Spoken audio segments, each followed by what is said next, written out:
with us today Dr. Caroline Elizabeth George, who is the head of the Community Health Palliative Care and Research Division at Bangalore Baptist Hospital, a hospital governed by CMC Vellore. She has led the design and analysis of over 300 research studies, collaborating with institutions like WHO, Harvard University, and the University of Texas. Dr. George has over 40 publications and is recognized for her work in infectious disease care, diagnostics, and antimicrobial resistance. She was named a health pioneer by the World Frontiers Forum in 2021.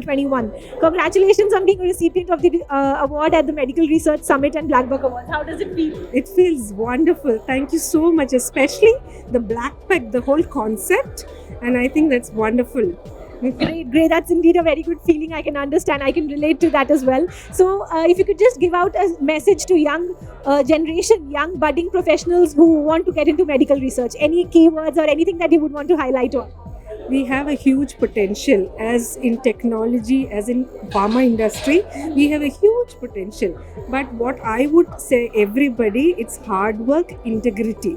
That's very important, because currently the research that is coming from India, they said not every research is good. So we have to change that whole thing. And I think recognizing that part and recognizing research is an important part, like what you're doing, is a first step to that. Great. Thank you so much for your kind words. So, ma'am, if you could just give us a little detail on your research. I have done different research. I'm doing mostly population research.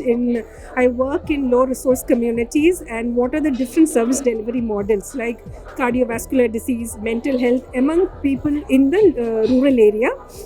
And also I've done during COVID with Harvard University. We've got the Nature publication, which is the top end journal. So where we have looked into a solution of divalent ions where you can put it, and we said that the inflammatory cascade has reduced very much, and then people could recover faster. Another one I'm doing is now into surveillance, that is antimicrobial resistance. We can take swabs from people, look at the microbiomes, and see what are the resistance genes of different antibiotics that we are actually harboring. So that will help, like in people come to ICU, they already have certain resistance, so many drugs won't work and people are die. So we are looking at community level, what are the resistance genes, and it is with a One Health approach, looking not only in humans, animals, environment, and also has a climate factor too. Yes. Great. That indeed is a commendable research, and heartiest congratulations once again, and thank you for being a part of this research summit. Thank you very much. I'm honored.